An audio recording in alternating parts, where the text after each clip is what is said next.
Shevchenko at Olympiacos, Xabi Alonso at PAOK, Lazarus becoming a bricklayer before last season ended. All are not as head-scratching compared to this man actually winning a league title. Anything's possible! The Greek media were realizing that Aris were a good team, but this had to be a one-off. With their manager's age approaching 80, he should have left in the sunset and be remembered as a legend. However, there was unfinished business with the Greek Cup. So close to a historic double, it makes sense to have that goal this year. Plus, our first European adventure was approaching. The opponent was Copenhagen, and we had a new assistant manager to talk about our game. Oh shit, he's back? Realizing construction work wasn't his thing, he turned out to be a decent coach after retirement and exuded confidence that the previous guy didn't. Despite our opponents having Rooney, who probably should have been somewhere like Inter, he was no match for us. Early on, Gino, the real deal Infantino, found Rakov to make it 1-0.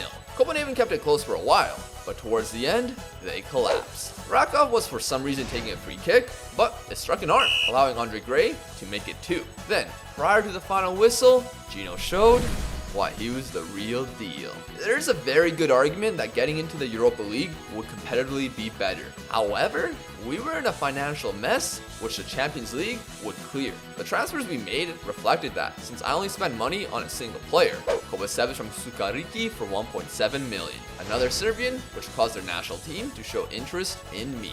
I couldn't say yes at this point. That deal could only be funded by the sales of Luis Palma for 400k and Tom Kearney for 475k. He cleared a lot of the wage bill and we made profit, but You to me are everything, the sweetest song that I can sing, Tom Kenny. Camara also departed for a similar price due to his high wage, although we still have to pay 7.5k per week for this season. My 6 other transfers were all free, and half were Greek.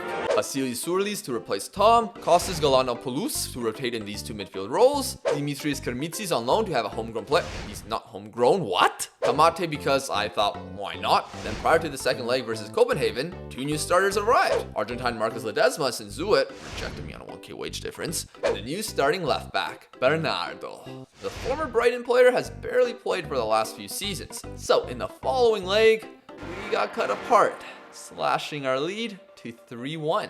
No fear though, Rakov immediately fixed that. It was pretty smooth for a while, but an unlucky deflection led to Rooney getting 1 in the remaining 15. Then he found Kaufman a few minutes later, making the last 10 extremely nerve-wracking. Luckily, we held on, which means our finances are fixed. For now. I'm broke as a joke. Was the previous season a fluke? After the first 8 league fixtures, I wasn't thinking so. 2 draws, yes, but no losses and 6 wins. A few of the fixtures were against Xabi Alonso's PAOK, including opening day, where Kovacevic scored on his debut. Sadly, that was one of the draws, but we made sure to let them know their place in Thessaloniki as the second fixture, for some reason on the 9th match day. Liza, Rakov, and now Gino, today I feel like Captain Infantino, all contributed in a 4-1 victory. An unbeaten start till Shevchenko's Olympiacos. The early chances were falling for us, but they were pissed about last campaign and how they were outsmarted on the final day. I mean, just not good enough. Yet, that was us today, allowing aging James Rodriguez to cut on his left foot, leading to their game-winning goal. First place was still ours, although everyone's matches were off and would be that way throughout the first phase of the season. Nevertheless, let's go and properly make our European debut. Oh, we're screwed. I've mentioned this in several videos where I've made European competitions, but in year 3, they changed to a new format, meaning we have 8 Champions League fixtures and a league table. If you win a game, you earn about 2.5 million, which would be massive for us. Our debut match would be against Hungarian side Ferencvaros, and this will be one of the few opportunities to compete for a win. This isn't ideal. They don't want to play under pressure. Really taking advantage of the counterattack. Oh my, where are these? What are you punching at? That hadn't gone to plan, but we didn't give up. Liza's header brought one back with not long to go. Then, a free kick with seconds to go. See, we get some money! Still extremely annoying to draw since the next handful of games were not that competitive.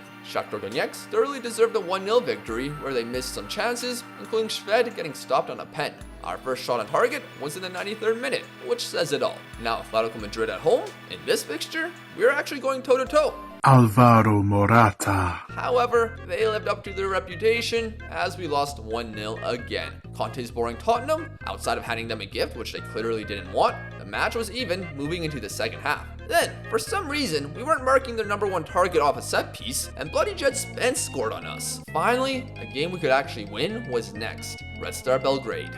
It ended 0-0. The last game I can handle mentioning was Arsenal in December. Of course, our keeper got the flu prior, so youngster Vitek had to start. I shouldn't expect anything from this fixture, but with it at 0-0 at halftime, some belief was crawling up. Thankfully, Vitor Roque schmoozed any joy persisting in my body. Saka scored 10 minutes later in whatever this was, and despite Margalis bringing some excitement late, throughout all those matches, along with the league fixtures, we were struggling with our midfield depth. Manu Garcia got injured several times, and Surlis was going to get minutes to play and develop, until he tore his damn calf muscle. I am in incredible pain. So for a while, Gino had to play Cam, and Galanopoulos in the box-to-box role. Until he didn't because he got injured in January, meaning Darida, who was on his final legs, had to play there several times this season. Still put in a solid shift though. Well, were there any transfers? Yeah, a single loan of Rodrigo Fernandez, which was all we could afford. It did help, and we weren't dropping too many points. There was a draw versus Panathinaikos, and a random loss to Volos, but otherwise, the results were wins on the board. Liza and Raka were still our best performers, but several others were doing great to help us keep our first place position through 20 matches. Then arrived the final Champions League fixtures. Despite a good first half versus PSG where we couldn't find the back of the net, Kylian Mbappe ran riot to eliminate us from the competition. So, there was one fixture left. Inter. They were already guaranteed a top 8 spot. Maybe they'll go easy. Is that Rooney? Comma. They have a complacent Dumfries, and they clearly can't handle the snow, as Liza opened accounts early. Shots were being traded, but we should have gotten a second. However, we didn't have to wait too long. Prior to the half, this corner kick delivery may have saved our season's finances as Kovacevic made it 2. Our keeper was also on it, making a massive save to keep a 2-0 lead. Onana, to be fair, was saving Inter's bacon too. Cautiously, I went 5 in defense for the last 20 minutes, leading to Dumfries being wide open, still trying to find the ball. Unfortunately, Barella was much better with his attempt. Less than 15 to go, but we earn our first win in the Champions League. And Martinez waits in the middle. Lautaro Martinez wide. It was awesome to get the win, and Lazarus couldn't have said it better. While competitively it didn't lead to anything, hopefully this shows that next season can go a lot better.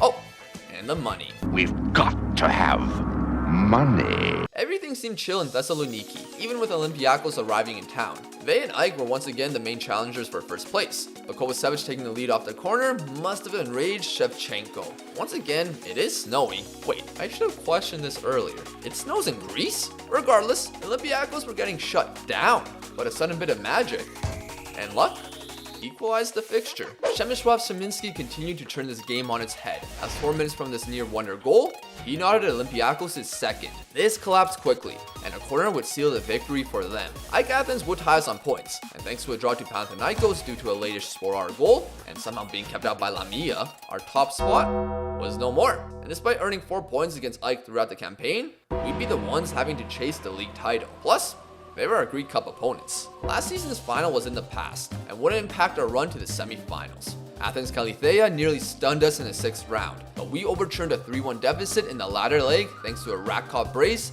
and a guy named Manolas. Asteras Tripolis in the quarters was also an initial challenge. PlayStation Sony seemed to be a one-season wonder, but he scored in the first leg to help his team draw. However, like against Kallithea, we smacked them 4-0, which had an Andre Gray goal. He's obviously not great, but still contributes well. That was the road to Ike, but we hosted the first leg. You might notice Radek Vitek in goal, but he's been playing quite a bit lately. A big reason is because of the non-EU rule. You can only have 5 players in your starting 11 and subs who aren't from any of these countries. We had 6 that I considered as starters, so usually Ledesma was sacrificed in easier fixtures. That gave Vitek game time, seeing him make 9 clean sheets in 13 appearances. However, this would be his toughest challenge, yet Ike wasn't much of one. Off a second ball, Manu Garcia made David slip, and he found Aziz for a dream start. Manu had the deliveries in him because after a solid half, he put in a great ball for Kovacevic. This was the match for a Spaniard. Moments later, he took advantage of a defender's mistake.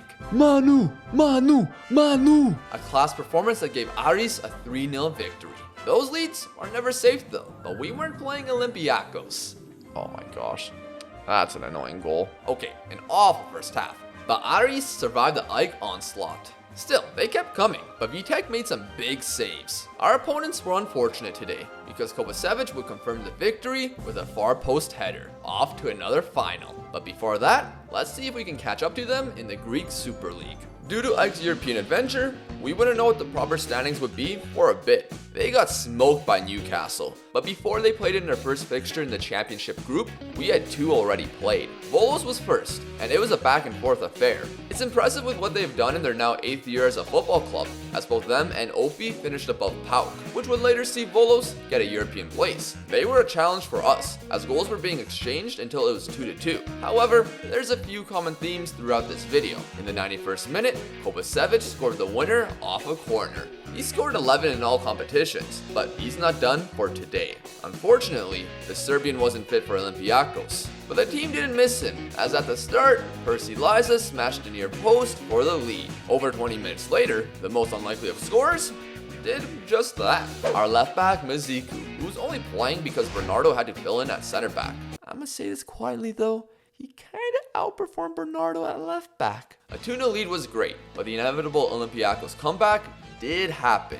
Terrible defending on Pepiel's goal, along with that, and questionable goalkeeping by Ledesma on the second. It seemed that Olympiacos was going to continue being our bogey team, but last 5 minutes. Oh, he gives it away to Andre Gray! Andre Gray takes the lead! We did our job, and Ike Athens did not. They lost to Volos 2-0, and while we had an annoying 0-0 draw to Ofi, Ike were defeated again, this time to Panathinaikos. They did defeat Ofi themselves, but we were the ones in first place due to goal difference. Meanwhile, Olympiacos were one step away from a Conference League semi-final, and drew Ike 0-0.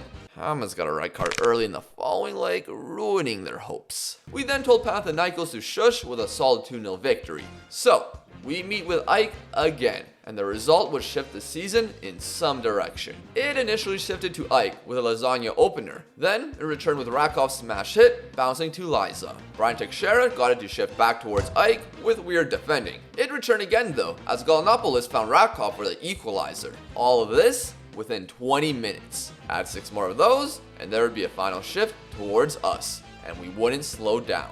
5 games remain and a 5-point lead. Ike would try their best to fight, winning their next 3 fixtures, but we matched them with 3 of our own. The one versus Volos was especially huge, seeing Kovacevic score again, and the returning Surlis finding a 93rd minute winner. On the penultimate match day, Panathinaikos were no match for us, with Atebo, Liza, and Rakov getting our goals to confirm the league title.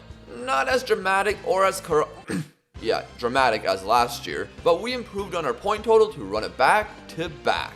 There's more history to be made though, as we had the Greek Cup final against Ofi. They haven't won the domestic cup since 1987, where they defeated a different Thessaloniki club in Iraklis. That final went to penalties, which saw Iraklis send the first to Cyprus, get stopped on the second, and see the fourth be saved easily. Now for Ofi, a success like that was separated by us. Here we go, Bernardo to Aziz. Top of the box, Gallinopoulos. Aziz! Here we go, free kick, Ratkov whips it in. Kovacevic doesn't get it. Ratkov gets the second ball. Kovacevic, top of the box!